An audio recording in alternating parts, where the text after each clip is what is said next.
बिस्मिल्लाहिर्रहमानिर्रहीम, अस्सलाम वालेकुम। कैसे हो प्यारे बच्चों, उम्मीद करती हूँ खैरियत से होगे। आज हमारे पास कुछ वर्ड प्रॉब्लम्स हैं परसेंटेज की, पेज 107 के ऊपर।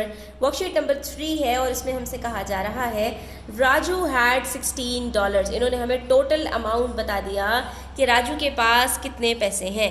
ही spent 20% of it on a bowl of noodles. तो यहीं पर हमने जितने नूडल्स के ऊपर खर्च किए हैं पैसे वो कैलकुलेट कर लेंगे, क्योंकि हमें 20% ऑफ इट बता दिया, यानी 20% ऑफ $16 हमें यहाँ पर आसानी से कैलकुलेट करना आता है।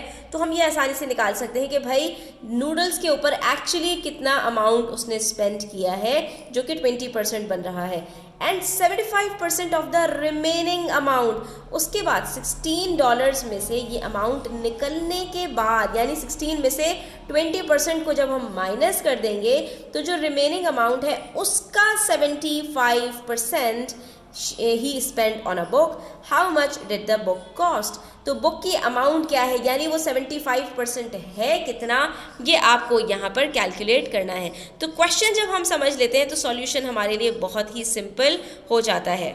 तो ये देखिए 3 स्टेप्स के अंदर ये क्वेश्चन आपका सॉल्व हो जाएगा। सबसे पहले टोटल अमाउंट ऑफ मनी कितना है, $16।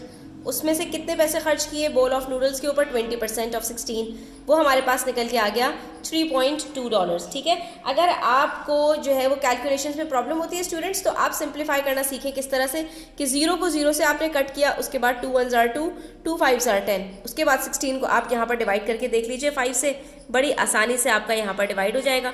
इसके अंदर कोई भी जो है वो मुश्किल चीज़ नहीं है कि आपको कैलकुलेटर की ज़रूरत पड़े, जैसा कि इन्होंने आपको बताया है कि कैलकुलेटर की आपको ज़रूरत है, नहीं ज़रूरत पड़ेगी। ठीक है, क्वेश्चन बगैर कैलकुलेटर के आप आसानी से कर सकते हैं।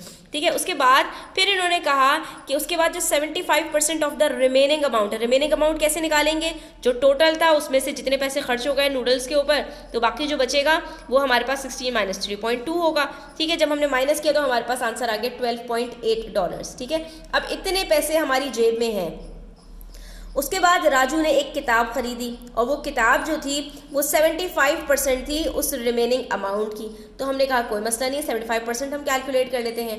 अब यहाँ पर भी हमने जब 75% कैलकुलेट किया तो उसके लिए बच्चों आपने बस इतना याद रखना है कि कुछ नंबर्स जो है ना ये किस तरह से सिंप्लीफाई होते हैं। 25 के टेबल में 75 भी आता है, 25 3s और 100 भी आता है, 25 4s। उसके बाद 4 के टेबल में 12.8 आप देख सकते हैं, 4 3s 12, बीच में पॉइंट आया, 4 2s 8।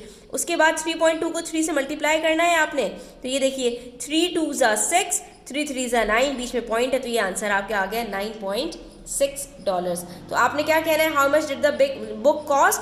द बुक कॉस्ट यहाँ पर आप बता देंगे $9.6 और ये आपका आंसर यहाँ पर सॉल्व हो गया। ठीक है, कितना सिंपल था, इसके अंदर कोई भी मुश्किल चीज़ नहीं थी। नेक्स्ट हमारे पास है question number 4, which says there are 25 squares in a square grid. हमारे पास एक ग्रिड है, स्क्वायर ग्रिड है, जिसमें 25 स्क्वायर्स हैं। तो आप ये सोच सकते हैं कि 5 इस तरह से होंगे वर्टिकली और 5 हॉरिजॉन्टली होंगे, तो ये आपके पास एक ग्रिड बन जाएगी जिसमें आपके पास टोटल जो है वो 25 स्क्वायर्स आ जाएंगे। मैंने तो एक रफ सा बनाया है, लेकिन आप बना लीजिएगा। तो इस तरह से आपके पास 5 × 5 का 25 का ग्रिड बन जाएगा स्क्वायर्स का। Jeannie colours 40% of the squares red. अब 25 स्क्वायर्स हैं एक स्क्वायर ग्रिड के अंदर, तो इसका 40% कितना होगा, 40% ऑफ 25 आप निकाल लेंगे। ठीक है, उसने रेड कलर किया 40% में, और उसके बाद फिर 20% of the remaining squares yellow. तो अब ये जो 60% बचा था ना, उसका 20% इसने कलर किया है yellow. She then colours the rest of the squares green. How many squares are coloured green? तो ये कितने स्क्वायर्स ग्रीन कलर में होंगे ये हमें फाइंड आउट करना है। तो स्टेप बाय स्टेप इसको भी उसी तरह करेंगे जैसे क्वेश्चन नंबर 3 को किया था। अब ये देखिए क्वेश्चन कितना सिंपल है। टोटल स्क्वायर्स हैं 25, जिसका 40% जो है वो रेड कलर कर दिया, तो 40% ऑफ 25 हमारे पास क्या निकल के आ गया, 10।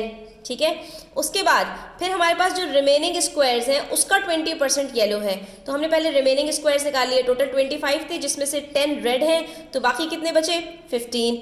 15 का 20% हमारे पास येलो है, तो हमने 20% ऑफ 15 निकाल लिया, वो हमारे पास आ गया कितना, 3। ठीक है, यानी अब जो 15 में से 3 स्क्वायर्स हैं वो हमारे पास येलो हैं। और उसके बाद इन्होंने कहा कि बाकी जो बच गए वो सारे के सारे ग्रीन हैं, तो 15 में से 3 माइनस कर दिया, आंसर आ गया हमारे पास 12।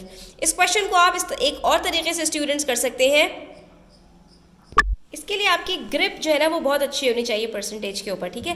तो यहाँ पर हमारे पास रेड स्क्वायर्स 40% थे, तो रिमेनिंग स्क्वायर्स कितने होंगे 60%, ठीक है। 100 माइनस 40 60 होता है, तो हमने डायरेक्टली यहाँ पर 60% ऑफ 25 निकाल लिया और हमारे पास 15 आ गया। जैसा कि हमारे पास वहाँ पर 2 स्टेप्स में 15 आया था, यहाँ पर 1 स्टेप में आ गया, ठीक है। नेक्स्ट हमसे कह रहे हैं कि येलो स्क्वायर्स जो है वो हमारे पास 15 का 20% है, जबकि ग्रीन स्क्वायर्स जो है वो रिमेनिंग है। तो हमने कहा कि भाई हम यहाँ पर येलो स्क्वायर्स को जो है निकालने के बजाय डायरेक्ट ग्रीन स्क्वायर्स निकाल लेते हैं। कैसे कि जब येलो स्क्वायर्स 20% ऑफ 15 है, तो ग्रीन स्क्वायर्स अगर उसका रिमेनिंग है तो वो 100 माइनस 20 दैट इज़ 80% ऑफ 15 हो जाएगा, ठीक है। तो हमने यहाँ पर डायरेक्ट 80% ऑफ 15 निकाल दिया और वो हमारे पास आ गया 12, जो कि यहाँ पर हमारे पास 2 स्टेप्स में आया था। तो अगर आपको स्टूडेंट्स ये चीज़ समझ में आ जाए कि जो रिमेनिंग ऑफ समथिंग होता है, रिमेनिंग का मतलब ये होता है कि आपके पास अगर परसेंटेज की बात की जा रही है और एक चीज़ की परसेंटेज आपको गिवन है, तो जो रिमेनिंग होगा वो डेफिनेटली 100 माइनस दैट अमाउंट हो जाएगा, ठीक है। तो अगर इस तरह से आप करना सीख लें तो आपकी कैलकुलेशंस जो है वो और ज़्यादा सिंपल हो जाएंगी। लेकिन कोई मसला नहीं है, जब तक कि आपको ग्रिप नहीं होती आप इसी मेथड से सॉल्व करें, आपके जो है वो सोल्यूशन के अंदर कोई प्रॉब्लम नहीं होगी, बल्कि जो है ये आपके लिए ज़्यादा बेटर है कि जिस चीज़ पर ग्रिप हो आपने उसी को फॉलो करना चाहिए। तो आज के लिए इतना ही, इंशाल्लाह फिर नेक्स्ट वीडियो में और क्वेश्चंस भी हम सॉल्व करेंगे। वीडियो अच्छी लगी है तो लाइक कीजिएगा, अपने फ्रेंड्स के साथ शेयर कीजिएगा, चैनल सब्सक्राइब नहीं किया तो सब्सक्राइब कर लीजिए। अपना ख्याल रखिएगा, अल्लाह हाफ़िज़।